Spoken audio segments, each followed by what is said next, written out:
இந்த நாளிலும் கர்த்தருடைய வார்த்தைக்கு எதிராக நம்முடைய கவனத்தை திருப்பலாம்.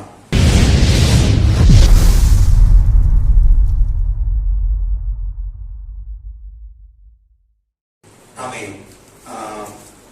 இரண்டாவது வாரத்துல பாஸ்டர் அவர்கள் ஊழியத்திற்கு அழைத்தார்கள். இரண்டாவது வாரத்துல என்னால் வர முடியாத சூழ்நிலையினால மூன்றாவது வாரத்துல ஒவ்வொரு மாதமும் வருகிறேன் என்று தகப்பனிடத்துல சொன்னேன். அவர்கள் உண்மையாக ஏற்றுக்கொண்டு மூன்றாவது வாரத்துல வாருங்கள் என்று சொன்னார்கள்.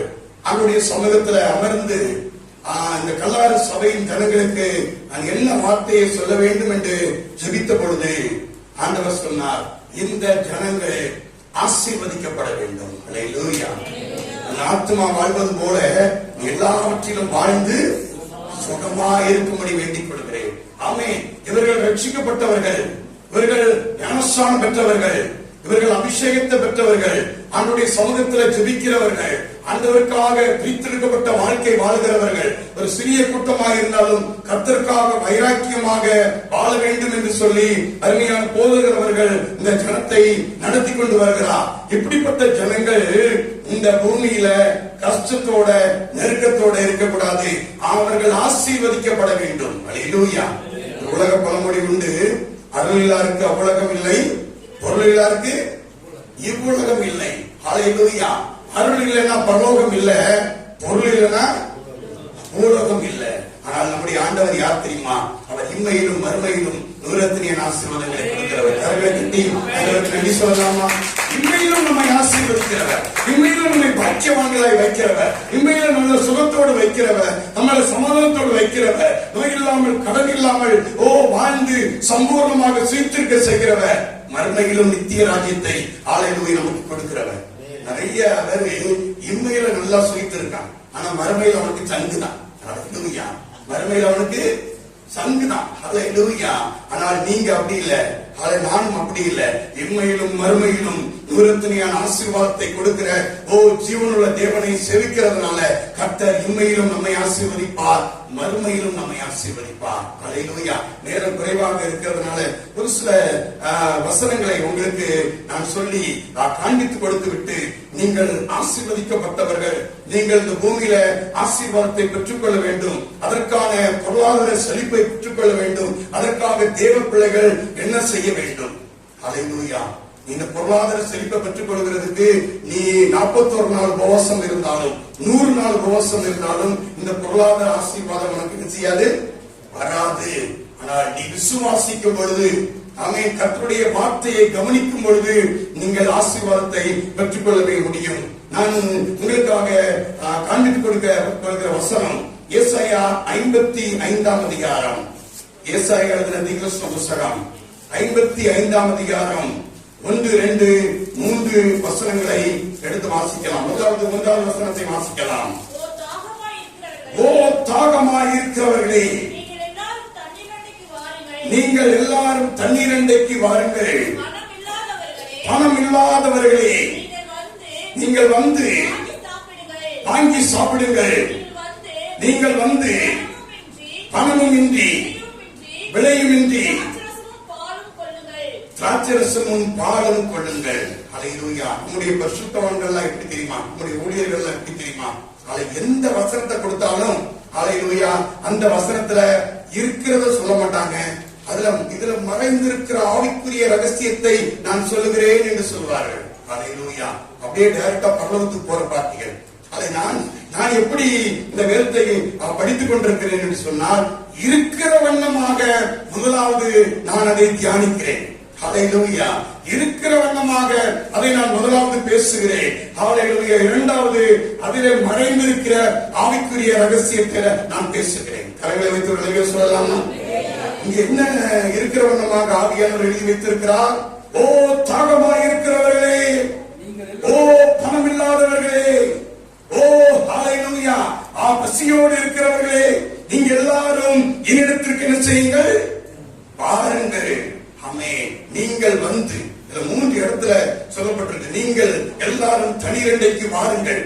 ஆமென். நீங்கள் வந்து வாங்கி சாப்பிடுங்கள். நீங்கள் வந்து பணமின்றி விலையுமின்றி திராட்சரசமும் பாலும் அதை கொள்ளுங்கள். 3 இடத்துல அங்கே சொல்லப்பட்டிருக்கிறது. ஆங்கிலத்தில் பார்க்கும் பொழுது come you buy and eat. Hallelujah. Come buy without money, without price, wine and milk என்று சொல்லப்பட்டிருக்கிறது. ஆமென். நீங்கள் வந்து ஆமென் விலையுமின்றி பொருளுமின்றி ஆமென் திராட்சரசத்தையும் பாலையும் சாப்பிடுங்கள். நீங்கள் வந்து ஆமென் தண்ணீரண்டைக்கு வாருங்கள். ஆமென். நீங்கள் வந்து என்ன செய்யுங்கள்? இந்த திராட்சரசத்தையும் பாலையும் சாப்பிடுங்கள், கொள்ளுங்கள் என்று பரிசுத்த ஆவியானவர் எழுதி வைத்திருக்கிறார். ஆமென்.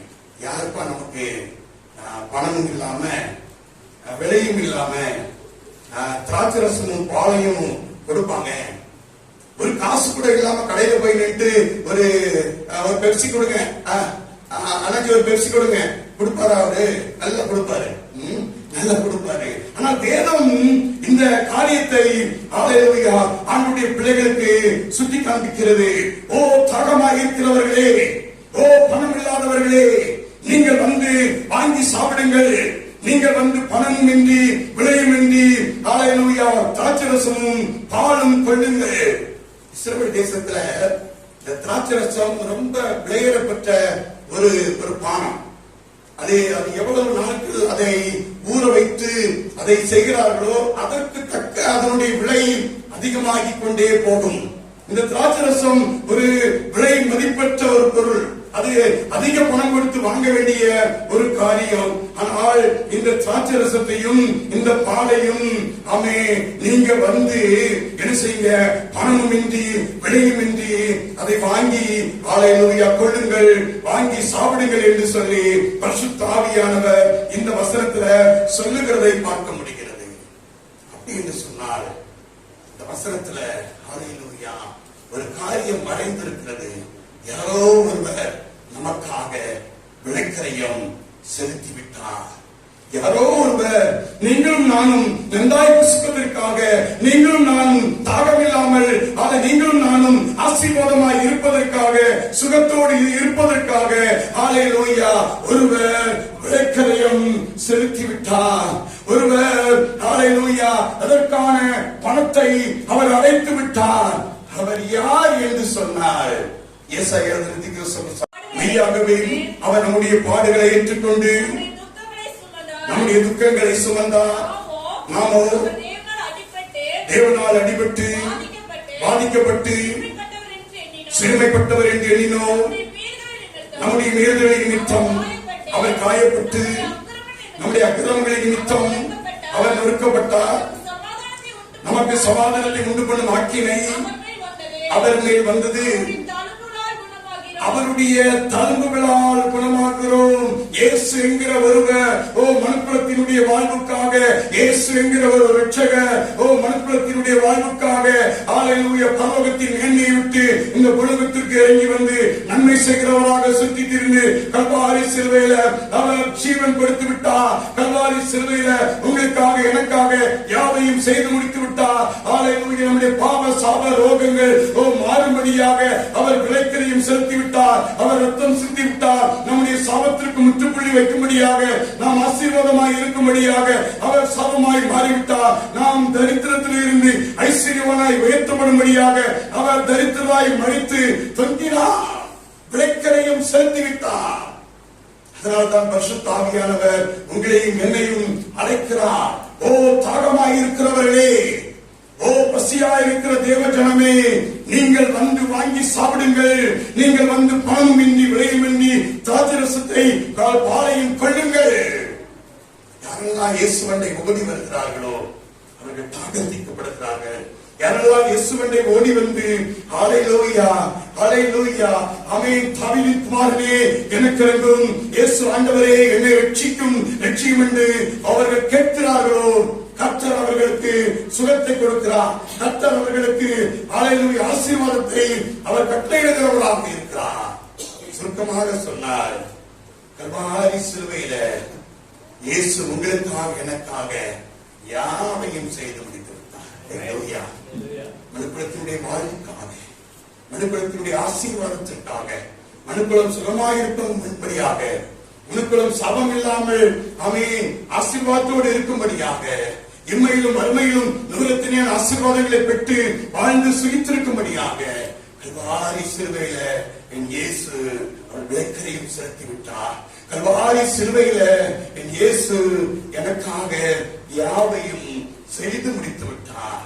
இதை இருதயத்தில் விசுவாசித்து வாயில அறிக்கையிடும் பொழுது ரோமர்கள் நிருபம் 10ஆம் அதிகாரம், ரோமர்கள் நிருபம் 10ஆம் அதிகாரம் ஆமென் 9-10 வசனத்தை வாசிக்கலாம்.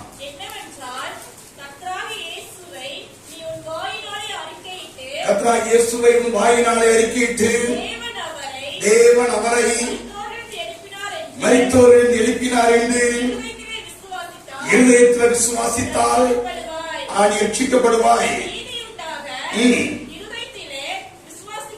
நீதி உண்டாக இருதயத்தில் விசுவாசிக்கப்படும், ரட்சிப்பு உண்டாக வாயினால அறிக்கை பண்ணப்படும். இருதயத்தில் விசுவாசித்து வாயினால அறிக்கையிடும் பொழுது கர்த்தர் நமக்கு நம்மை ஆசீர்வதிக்க உண்மையுள்ளவராக இருக்கிறார். ஏசாயா 55ஆம் அதிகாரத்துல அந்த 2-3 வசனங்களை கவனிங்க. நான் வாசிக்கிறேன். நீங்கள் எனக்கு கவனமாய் செவி கொடுத்து நலமானதை சாப்பிடுங்கள், அப்போது உங்கள் ஆத்துமா கொடுமையான பதார்த்தத்தினால் மகிழ்ச்சியாக இருக்கும். உங்கள் செவியை சாய்த்து என்னிடத்தில் வாருங்கள், கேளுங்கள், அப்பொழுது உங்கள் ஆத்துமா பிழைக்கும்.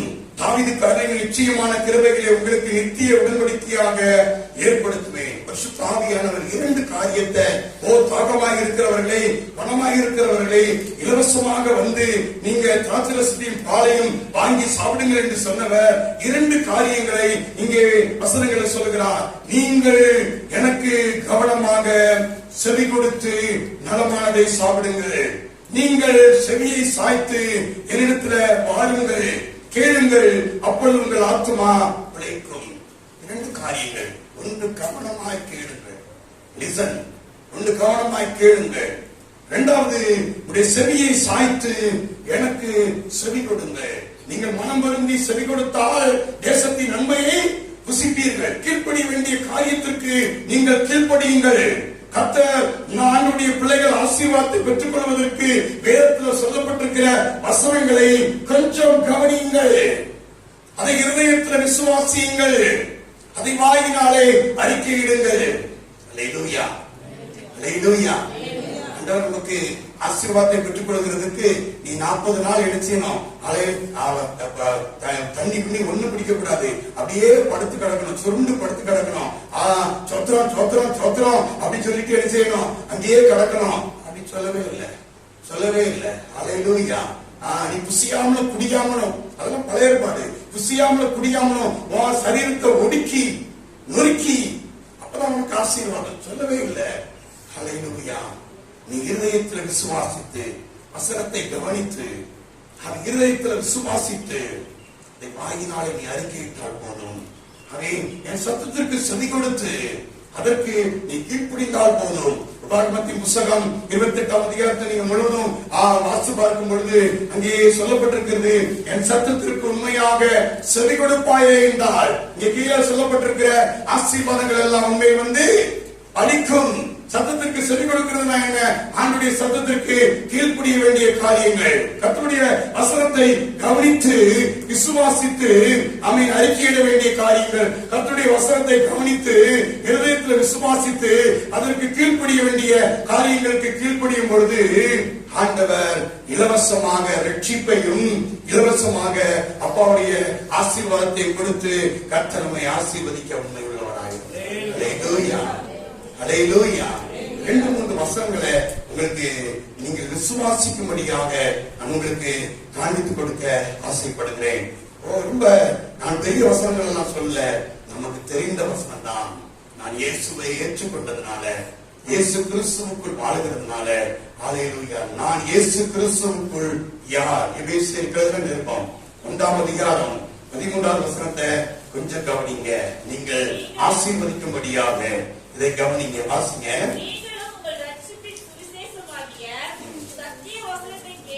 எபேசியர் 1ஆம் அதிகாரம் 3ஆவது வசனம். நம்முடைய கர்த்தராகிய இயேசு கிறிஸ்துவின் பிதாவாகிய தேவனுக்கு ஸ்தோத்திரம். பிதாவாகிய தேவனுக்கு ஸ்தோத்திரம். அவர் கிறிஸ்துவுக்குள் உன்னதங்களிலே ஆவிக்குரிய சகல ஆசீர்வாதத்தினாலும் நம்மை ஆசீர்வதித்திருக்கிறார். ஆசீர்வதிக்கிறார் இல்ல, ஆசீர்வதித்திருக்கிறார். ஆமென். இயேசுவை ஏற்றுக்கொண்டு ஞானஸ்நானம் எடுத்து ஆண்டுடைய சபையில பரிசுத்த அலங்காரத்துடனே உண்மையாக ஆராதிக்கும் பொழுது கர்த்தர் உன்னை ஆல்ரெடி ஆசீர்வதித்து விட்டார். அல்லேலூயா, அல்லேலூயா. நம்ம இப்பதான் போய் ஆண்டவர்கிட்ட கேட்கிறோம், அப்பா என்னை ஆசீர்வதிங்க, அப்பா என்னை ஆசீர்வதிங்க, அப்பா என்னை ஆசீர்வதிங்க. நம்ம இப்ப எப்படி ஜெபிக்கணும்னா ஜெபத்தை மாத்தணும். எப்படி ஜெபிக்கணும்னா ஹல்லேலூயா, இயேசு கிறிஸ்துவின் இரத்தத்தினால என்னை கழுவி என்னை மறுபடி பிறக்க வைத்து உங்களுடைய அபிஷேகத்தை சிரசின் மேல் ஊற்றி உங்களுடைய ஆசீர்வாதத்தை எனக்கு கட்டளையிட்டு விட்டதுக்காக கோடி ஸ்தோத்திரம். ஹல்லேலூயா. ஆவிக்குரிய ஆசீர்வாதத்தையும் பொருளாதாரத்துக்கு அடுத்த ஆசீர்வாதத்தையும் குடும்பத்திற்கு அடுத்த ஆசீர்வாதத்தையும் இந்த பூமியில வாழ்ந்து சுகித்திருக்க எனக்கு தேவையான அந்த உள்ள ஆகாரத்தையும் என்னுடைய பாக்கெட் மணியையும் என்னுடைய குடும்பத்தின் தேவைகளையும் என் பிள்ளைகளின் தேவைகளையும் ஆவிக்குரிய ஆசீர்வாதங்களையும் ஹல்லேலூயா கொடுத்து என்னை ஆசீர்வதித்து விட்டதுக்காக சோதரம். ஹல்லேலூயா. இரண்டாவதாக கொலோசியர்கள் நிருபம் நிறைய வசனம் இருக்குது. ஹல்லேலூயா. இதையெல்லாம் நீங்க விசுவாசித்து அறிக்கையிட்டா போதும், கர்த்தர் உங்களை ஹல்லேலூயா லகுவாக ஆசீர்வதிப்பார். உங்களுக்கு நீங்க உங்களை கடினமான பாத யாத்திரை வர சொல்லி உங்களை ஆசீர்வதிக்கிற ஆண்டவர் அல்ல. ஹல்லேலூயா. மலையிலும் அங்கே போய் சுத்தி திரிந்து கம்பு குத்தி நடந்து வந்து நீ ஆசீர்வாதத்தை பெற்றுக்கொள் என்று சொல்கிறவர் அல்ல. இருந்த இடத்துல இருந்தே நீ ஆசீர்வாதத்தை கர்த்தருடைய வார்த்தையை கவனித்து இருதயத்தில் விசுவாசித்து அறிக்கையிடும் பொழுது பெற்றுக்கொள்ள முடியும். கொலோசியர் 2ஆம் அதிகாரம், கொலோசியர் 2ஆம் அதிகாரம் 9-10 வசனத்தை எடுத்து வாசிக்கலாம்.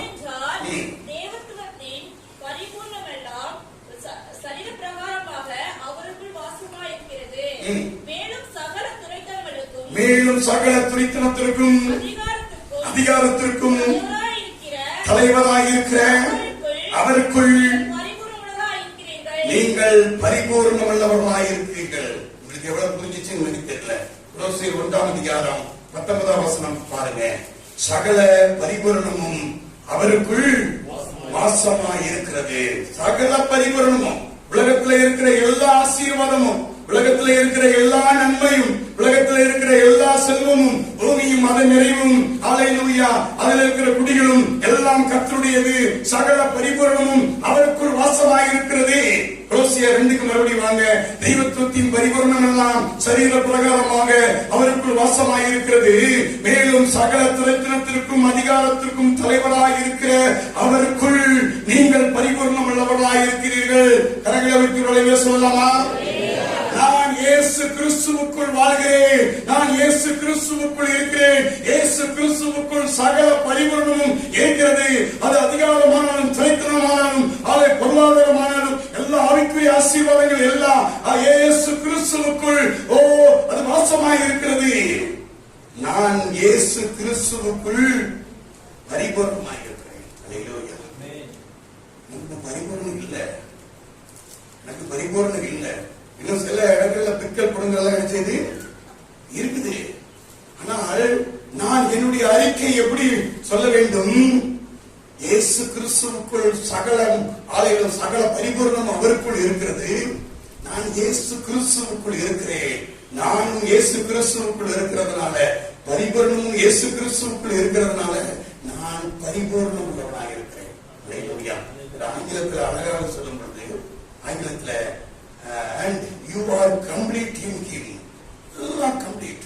வியாதி கம்ப்ளீட், கடன் கம்ப்ளீட், ஹல்லேலூயா, சாபம் கம்ப்ளீட், ஹல்லேலூயா, அது எல்லாம் byte you complete, card you complete. இயேசு கிறிஸ்துவுக்குள் நான் பரிபூர்ணமாய் இருக்கிறேன். இயேசு கிறிஸ்துவுக்குள் வாக்குத்தத்தங்கள் எல்லாம் ஆமென்றும் ஆமென் என்று இருக்கிறது. ஹல்லேலூயா. வாக்குத்தத்தமும் இயேசு கிறிஸ்துவுக்குள் இருக்கிறது. நானும் இயேசு கிறிஸ்துவுக்குள் இருக்கிறேன்.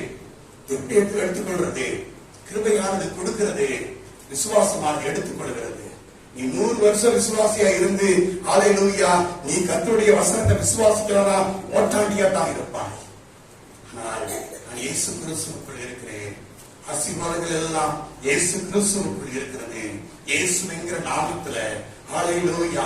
எனக்கென்று குறித்து வைத்திருக்கிற, எனக்கென்று ஆயத்தப்படுத்தி வைத்திருக்கிற இந்த 3வது மாதத்துல எனக்கென்று பரலோகம் திட்டம் பண்ணி வைத்திருக்கிற, தீர்மானித்திருக்கிற, ஆயத்தப்படுத்தி வைத்திருக்கிற, முன்குறித்திருக்கிற ஆசீர்வாதங்களை இயேசுவின் நாமத்துல நான் அதை எடுத்துக்கொள்கிறேன். இயேசுவின் நாமத்துல அதை நான் பெற்றுக்கொள்கிறேன். இயேசுவின் நாமத்துல கர்த்தர் எனக்கு பரிபூரணத்தை கொடுத்ததுக்காய் நன்றி. இயேசுவின் நாமத்துல எனக்கு வியாதியை நீக்கி போட்டதுக்காய் நன்றி. இயேசுவின் நாமத்துல என் பலவீனம் என்னை விட்டு மறைந்ததுக்காய் நன்றி. இயேசுவின் நாமத்துல ஹல்லேலூயா, நோயில்லாத கருவில்லாத வாழ்க்கையை பரலோகத்தின் தேவன் எனக்கு கொடுத்து விட்டதுக்காய் நன்றி. நான் இயேசு கிறிஸ்துவுக்குள் பரிபூரணமாய் இருக்கிறேன். ஹல்லேலூயா.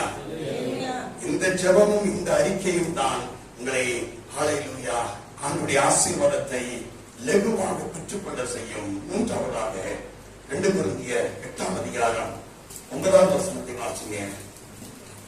2 கொரிந்தியர் 8ஆம் அதிகாரம். நம்முடைய கர்த்தராகிய இயேசு கிறிஸ்துவின் கிருபையை அறிந்திருக்கிறீர்களே, அவர் ஐஸ்வர்யமுள்ளவராய் இருந்தும் நீங்கள் அவருடைய தரித்திரத்தினாலே ஐஸ்வர்யமாகும்படிக்கு உங்கள் நிமித்தம் தரித்திரரானாரே. அடுத்த விசுவாசித்து அறிக்கையிட வேண்டிய காரியம், நம்முடைய கர்த்தராகிய இயேசு கிறிஸ்துவினுடைய கிருபையை அறிந்திருக்கிறீர்களே, அவர் ஐஸ்வர்யமுள்ளவராய் இருந்தும் நீங்கள் அவருடைய தரித்திரத்தினாலே ஐஸ்வர்யவான்களாகும்படி உங்கள் நிமித்தம் தரித்திரரானாரே. கல்வாரி சிலுவையில இயேசு தரித்திர கோலமாய் தொங்கினார். கல்வாரி சிலுவையில ஒரு கள்ளன் மத்தியில ஒரு கள்ளனை போல குற்றமற்ற இயேசு அவர் தொங்கி அவர் மரித்தார். ஐஸ்வர்ய சம்மனராக இருக்கிறேன் இயேசு, அகில உலகத்தை உண்டு பண்ணினேன் இயேசு, சகல பரிபூரணமும் சகல ஆசீர்வாதமும் அவருக்குள் வாசமாய் இருக்கிறது. அவர் ஐஸ்வர்ய சம்மனராய் இயேசு. மனுக்குலத்தினுடைய வாழ்வுக்காக நீனும் நானும் ஆசீர்வாதமாய் இருக்க வேண்டும் என்பதற்காக அவர் தரித்திரராய் தொங்கினார். ஹல்லேலூயா. பவுலுக்கு ஆவியானவர் நல்ல வெளிப்பாட்டை கொடுத்திருக்கிறார். அவர் ஐஸ்வர்யமுள்ளவராய் இருந்தும், வசனத்தை நல்லா கவனிங்க. ஹல்லேலூயா. வேற எதையாவது கவனிக்காதீங்க. கட்டு கதை சொல்ற ஊழியக்காரனை கவனிக்காதீங்க. வசனத்தை கவனிங்க. என்ன கூட கவனிக்காதீங்க. வசனத்தை கவனிங்க. அவர் ஐஸ்வர்யமுள்ளவனாய் இருந்தும் நீங்கள் அவருடைய தரித்திரத்தினாலே, கல்வாரி சிலுவையில இயேசு தரித்திரராய் தொங்கினதினாலே ஐஸ்வர்யம் ஆகும்படி உங்கள் நிமித்தம் தரித்திரரானாரே. உங்கள் நிமித்தம் தரித்திரரானாரே. நான் இப்படி சொல்கிறேன், உங்களையும் என்னையும் ஐஸ்வர்யவனாக ஆசீர்வதித்து உயர்த்தும்படி, மேன்மக்களாக ஆசீர்வதித்து உயர்த்தும்படி இயேசு எனக்காக ஒன்றுமில்லாமல் தரித்திரனாக தொங்கி மரித்தார். அவருடைய தரித்திரம் எனக்கு ஐஸ்வர்யத்தை கொண்டு வருகிறது. அப்போஸ்தலர் நடவடிக்கைகள் 3ஆம் அதிகாரம், அப்போஸ்தலர் நடவடிக்கைகள் 3ஆம் அதிகாரம் கடைசி வசனத்தை எடுத்து வாசிங்க. இயேசு எதற்காக மரித்து அடக்கம் பண்ணப்பட்டு உயிரோடு எழும்பினார்? அவர் உங்கள் எல்லாரையும் உங்கள் பொல்லாங்கிலிருந்து விலக்கி உங்களை ஆசீர்வதிக்கும்படி இயேசுவை எழுப்பினார். உங்கள் எல்லாரையும் உங்கள் பொல்லாங்கிலிருந்து விலக்கி உங்களை ஆசீர்வதிக்கும்படி, உங்கள் எல்லாரையும் உங்கள் பொல்லாங்கிலிருந்து விலக்கி உங்களை ஆசீர்வதிக்கும்படி, உங்களை ஐஸ்வர்யவான்களாய் மாற்றும்படி, உங்களை மேன்மக்களாய் இருக்கும்படி, உயரமான ஸ்தலத்தில் நடக்கப்படும்படி கர்த்தர் உங்களுக்காக எனக்காக தரித்திரராய் தொங்கினார். மரித்து அடக்கம் பண்ணப்பட்டு அவர் உயிரோடு எழுப்பினார். என்னை ஐஸ்வர்யமாய் வைத்து அழகு பார்க்க வேண்டும் என்பது அவருடைய தகப்பனுடைய எண்ணம். ஒட்டாண்டியா சொரிஞ்சிட்டு இருக்கிறது காரியம் அல்ல. ஹல்லேலூயா. ஒன்றுமில்லாதவனாக வந்தேன், ஒன்றுமில்லாதவனாக இருந்து அவருடைய காருண்யம் என்னை பெரியவனாக்கிட்டு. ஹல்லேலூயா, ஹல்லேலூயா. எல்லாம் அவருடைய சுத்த கிருபை, எல்லாம் அவரால் வந்தது. ஹல்லேலூயா. யெகோவா ஈரே என்கிற நாமமுள்ள தேவன் அவர் என்னை போஷித்தார், எபினேசராக இருந்து எனக்கு உதவி செய்தார். எல்லாம் அவரிடத்திலிருந்து வந்தது. என்னை ஆசீர்வதிக்கும்படி அவர் தரித்திரனாய் தொங்கினார்.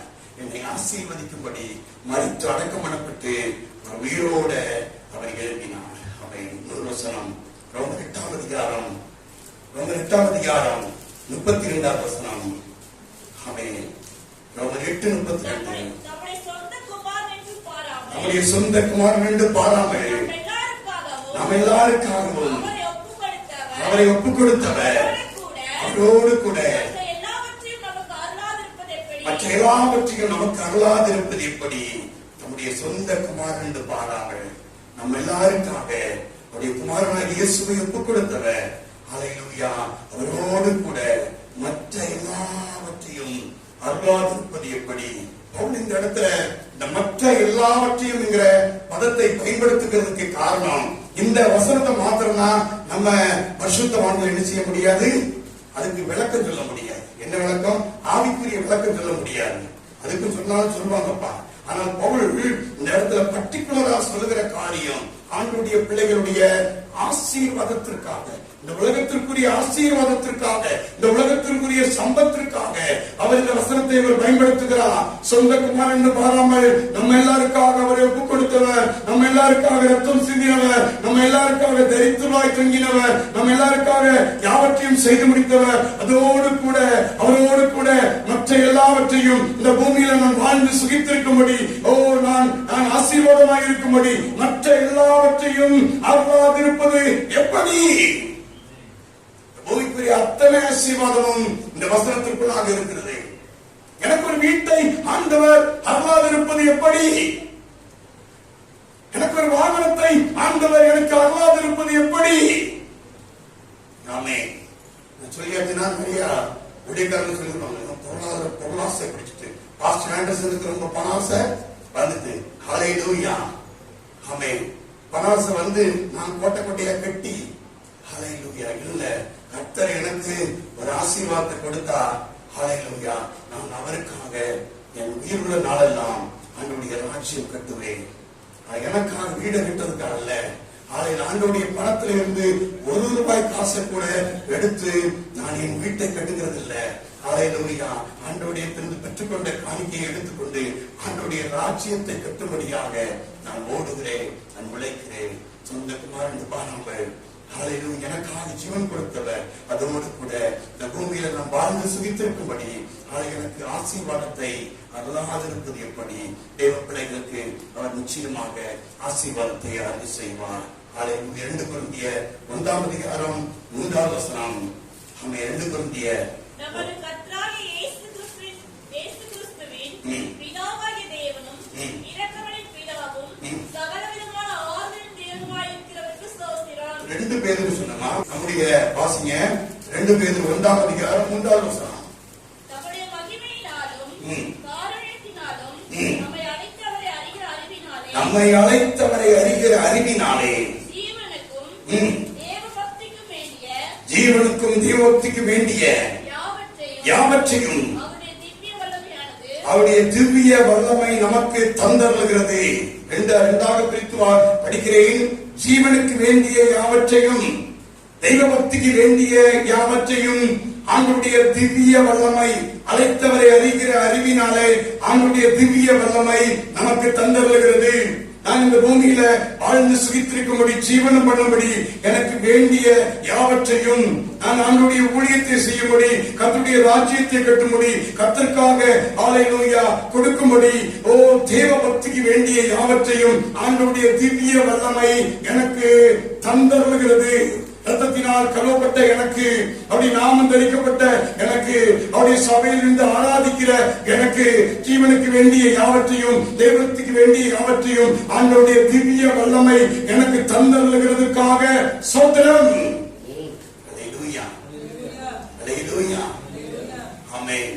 ஆண்டவருடைய பாதத்துல வசனங்களை எல்லாம் பொறுக்கி எடுத்து ஆமென் உட்கார்ந்து அதை கவனித்து வாசித்து இருதயத்தில் விசுவாசித்து வாயில அறிக்கையிடும் பொழுது, கர்த்தருடைய வசனத்தை வாசித்து அதற்கு செவி கொடுத்து அதற்கு கீழ்ப்படிய வேண்டிய காரியத்திற்கு கீழ்ப்படிந்து நீங்கள் விசுவாசத்தோடு ஜெபிக்கும் பொழுது கர்த்தர் உங்களை ஆசீர்வதிக்க, ஆதர செழிப்போடு வாழ வைக்க கர்த்தர் உண்மையுள்ளவராக இருக்கிறார். நான் 2 வசனத்தை காண்பித்துக் கொடுக்கிறேன்.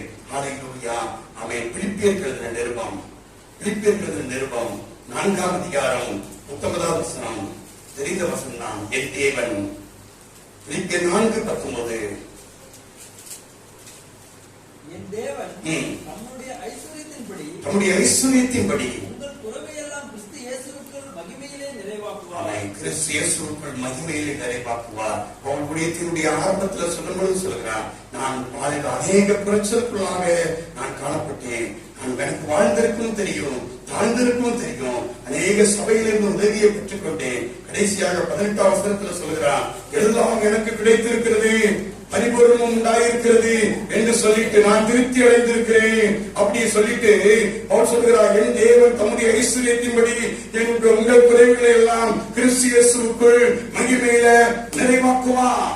நீங்கள் திருப்தி அடையும்படி, நீங்கள் பரிபூர்ணம் அடையும்படி, நீங்கள் வாழ்ந்து சுகித்திருக்கும்படி, இந்த பூமியில பாக்கியவான்களாக இருக்கும்படி, நோய் இல்லாமல் கடன் இல்லாமல் இருக்கும்படி என் தேவன் தம்முடைய ஐஸ்வர்யத்தில், என் தேவன் நம்முடைய குறைவுகளை எல்லாம், ஹல்லேலூயா, தேவன் என்ன வசனம், என் தேவன் நம்முடைய ஐஸ்வர்யத்தின்படி உங்கள் குறைவையெல்லாம் கிறிஸ்து இயேசுவுக்குள் ஆமென், according to அவருடைய ஐஸ்வர்யம், அவருடைய ஐஸ்வர்யத்தின்படி, அவருடைய ஐஸ்வர்யத்தில் இருந்து, அவருடைய ஆசீர்வாதத்தில் இருந்து என் குறைவெல்லாம் அவர் மகிமையில் நிறைவாக்குவார். மகிமையில நிறைவாக்குவார் சொன்னோன்னே பரலோகத்துக்கு போனோன்னு சரி பண்ணிடுவார். அதை பரலோகத்துக்கு போன பிறகு கடன் அடைச்சாங்க, அடைக்காம போனாங்க.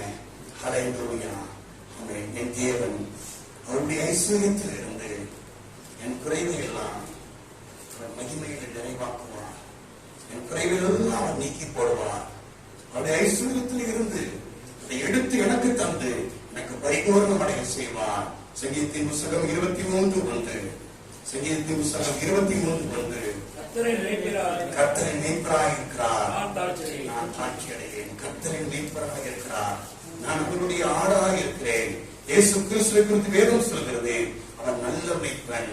இந்த நல்ல மேய்ப்பன் ஒரு ஆட்டுக்கு வைக்கலும் புல்லும் புண்ணாக்கும் அதை பருத்தி கொட்டையும் போடாம பசியோட மந்தையில கொண்டு என்ன செய்ய மாட்டாரு, அடைக்க மாட்டாரு. அவன் நல்ல மேய்ப்பன் என்று சொல்லப்பட்டிருக்கிறது. ஹல்லேலூயா. நான் இப்படியாக ஒரு சகோதரனை கிண்டலாக சொன்னேன். ஹல்லேலூயா. கர்த்தரின் மேய்ப்பராக இருக்கிறார், நான் தாட்சி அடையேன். என் வாழ்நாள் முழுவதும் ஒரு இடத்திலும் நான் தாட்சி அடைவதில்லை. கர்த்தருக்கு பயப்படுகிறவர்களுக்கு அவர் குறைவே இல்லை. சிங்கக்குட்டிகள் தாட்சி அடைந்து பட்டினியா இருக்கும், கர்த்தரை தேடுகிறவர்களுக்கோ ஒரு நன்மையும் குறைபடுவதில்லை. நான் தாட்சி அடைவதில்லை. அந்த வாலிப தம்பிக்கு ஆலையில் புரியும்படியாக சொன்னேன். அது என்ன சொன்னேன்னா, ஹல்லேலூயா, கர்த்தர் உனக்கு புல் தருவார்ப்பா. அவர் மீட்பர் தானே, அவர் உனக்கு புல் தருவாரு, அவர் உனக்கு புண்ணாக்கு தருவாரு, அவர் உனக்கு வக்கல் தருவாரு, அவர் உனக்கு நல்ல என்ன செய்வாரு, ஹல்லேலூயா, போஷிப்பார் என்று சொன்னேன். இப்ப புரிஞ்சிச்சாப்பா அப்படின்னு சொல்லி கேட்டேன். அப்பா இப்ப பாஸ்டர் எனக்கு புரிஞ்சிட்டு, ஹல்லேலூயா, ஆட்டுக்கு புல் கொடுப்பாரு, ஹல்லேலூயா, அவர் உனக்கு அவருடைய தேவைகளை சந்திப்பார். அவரிடத்தில் தாட்சி இல்லாதபடி, குறைவில்லாதபடி கர்த்தர் நடத்துவார். ஏழாவதாக நாம் சொல்லும் பொழுது, கர்த்தர் எனக்காக யாவையும் அவர் செய்து முடிப்பார். எனக்காக யாவையும் அவர் செய்து முடித்திருக்கிறார். இந்த வசனங்களை எல்லாம் நீங்க கவனித்து உட்கார்ந்து வாசித்து, ஹல்லேலூயா, ஆண்டவருடைய சமூகத்துல இருதயத்துல விசுவாசித்து வாயில அறிக்கையிட வேண்டும். இருதயத்துல விசுவாசித்து வாயில நீங்க செபிக்க வேண்டும். அப்படி நீங்க செபிக்கும் பொழுது கர்த்தர் உங்களை ஹல்லேலூயா லெகுவாக ஆசீர்வதிக்க அவர் உண்மையுள்ளவராக இருக்கிறார். 2 காரியங்கள் இருக்கிறது, நான் வேகமாக சொல்லி முடிக்க ஆசைப்படுகிறேன். சங்கீதத்தின் புத்தகம் 35ஆம் சங்கீதம் 27வது வசனத்தை எடுத்து வாசிக்கலாம். சங்கீதம் 35:27.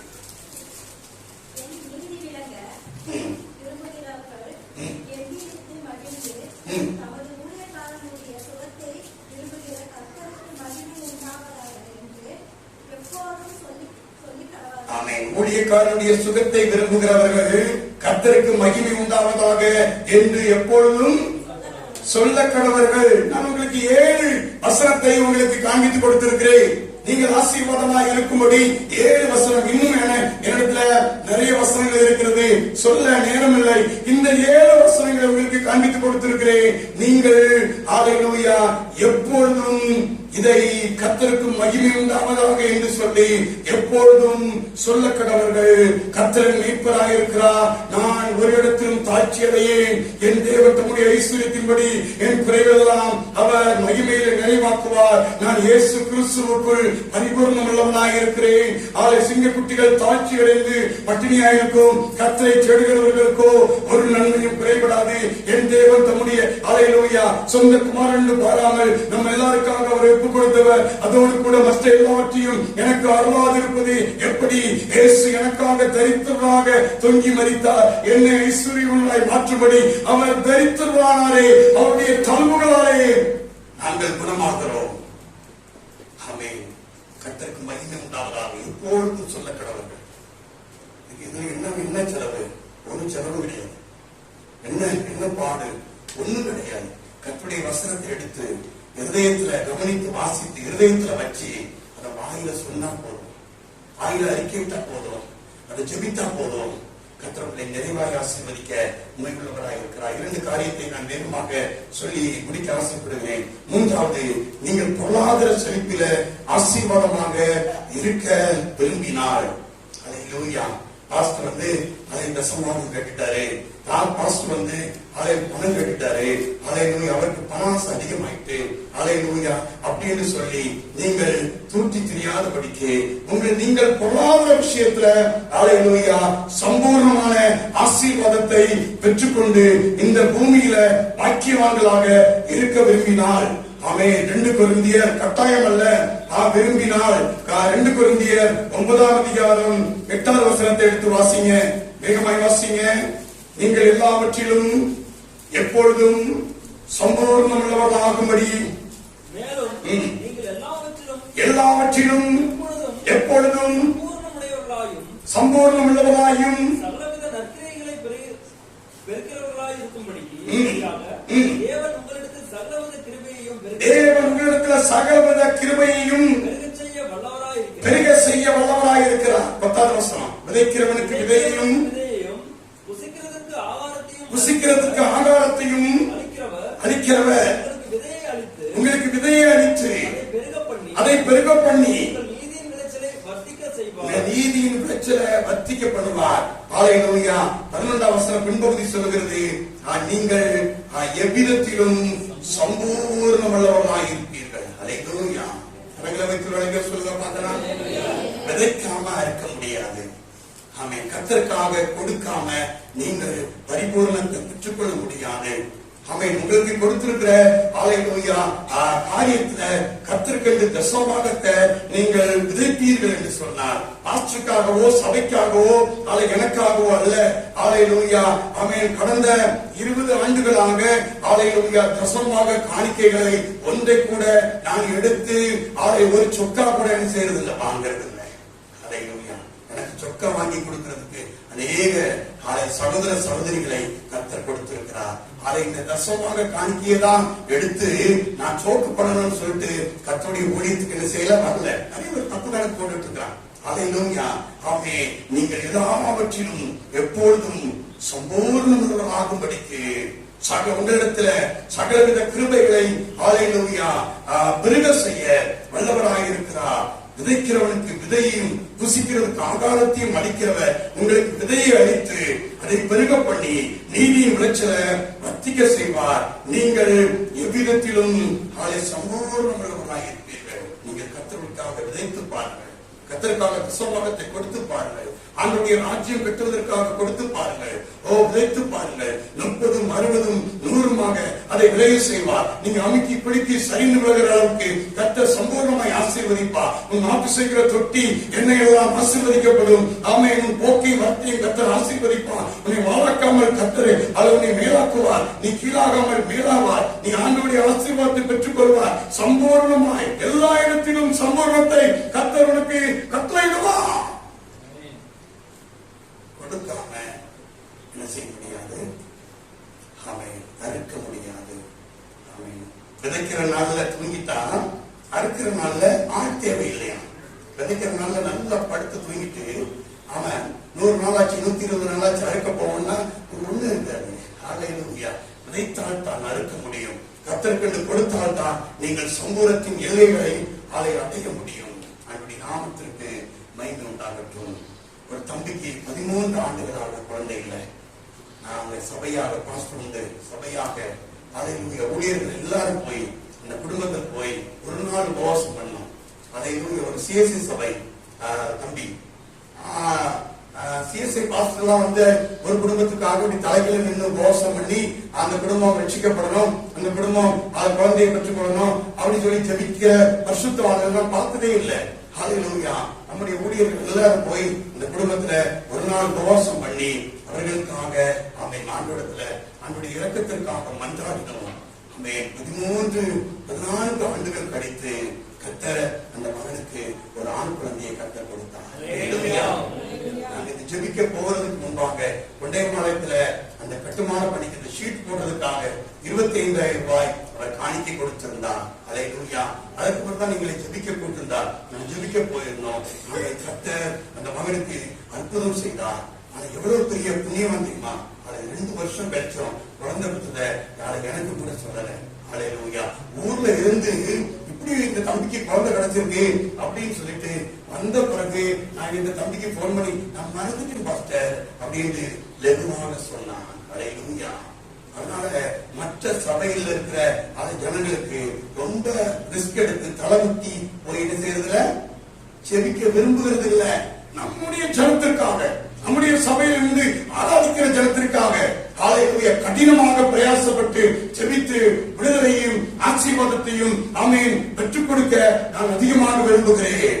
ஹல்லேலூயா. மற்ற இடத்துல போய் சும்மா அற்புதத்துக்காக ஜெபிச்சுட்டு ஹல்லேலூயா அவங்க அற்புதத்தை பெற்றுக் கொள்வாங்க, நமக்கு டாட்டா காமிச்சிருவாங்க.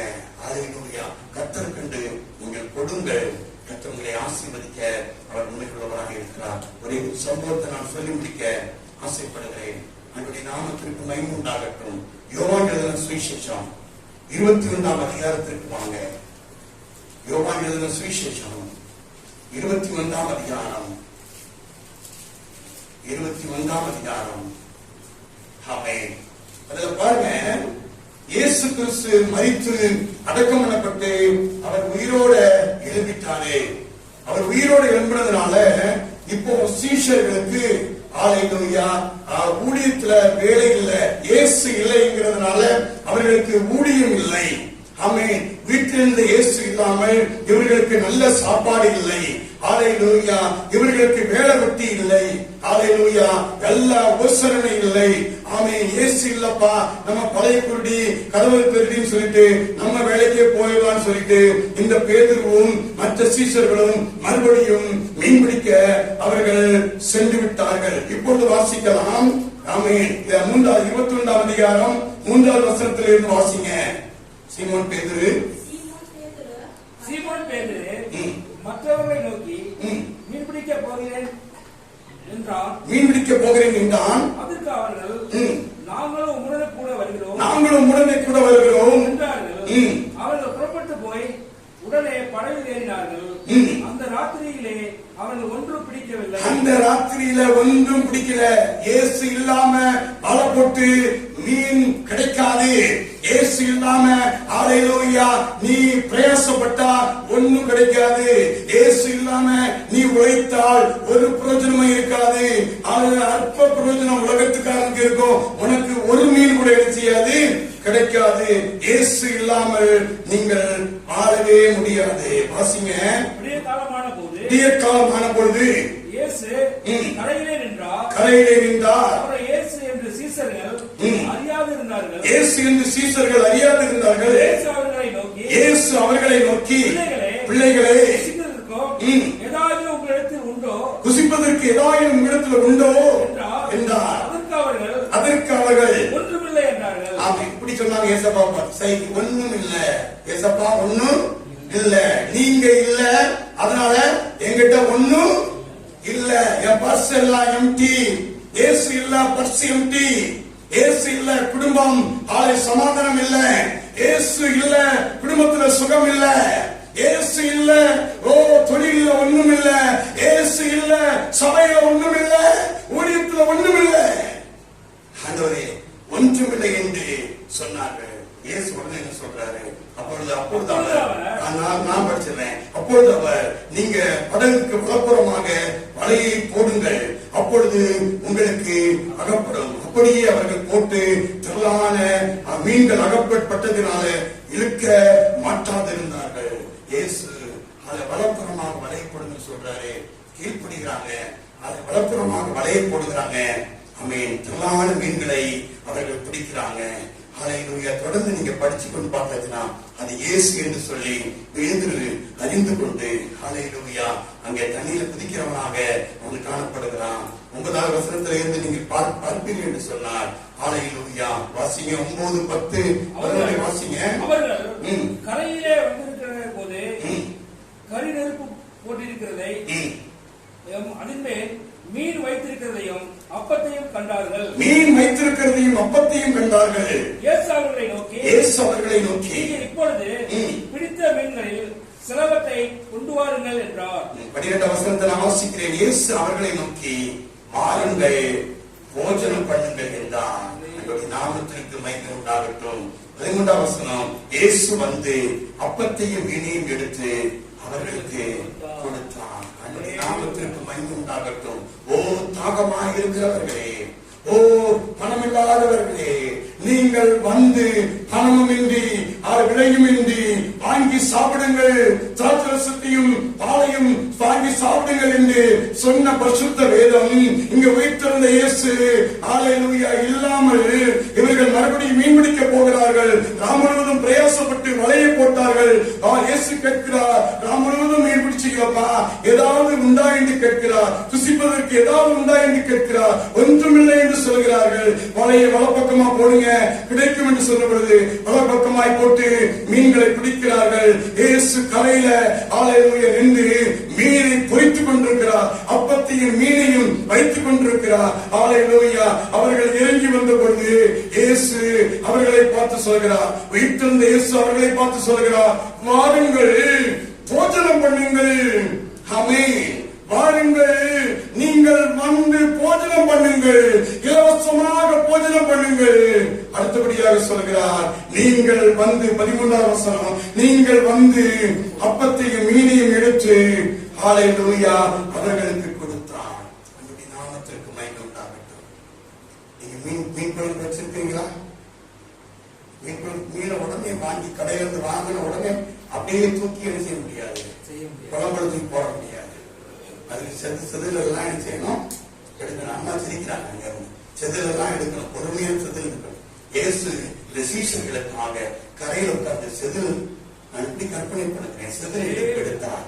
செதில் எடுத்து தலையெல்லாம் எடுத்து தொண்டை போட்டு நல்ல மசாலா வச்சிருந்தார் நினைக்கிறேன். மசாலா போட்டு அவர் என்ன செஞ்சார், அவர்கள் வருகிறதுக்குள்ள, பிள்ளைகள் வருகிறதுக்குள்ளாக நல்லா பொரிச்சு வச்சு அப்பத்தையும் அது மீனையும் ஒரு பிள்ளைங்களா வாங்க, பிள்ளைகளா நீங்கள் வந்து போஜனம் பண்ணுங்க.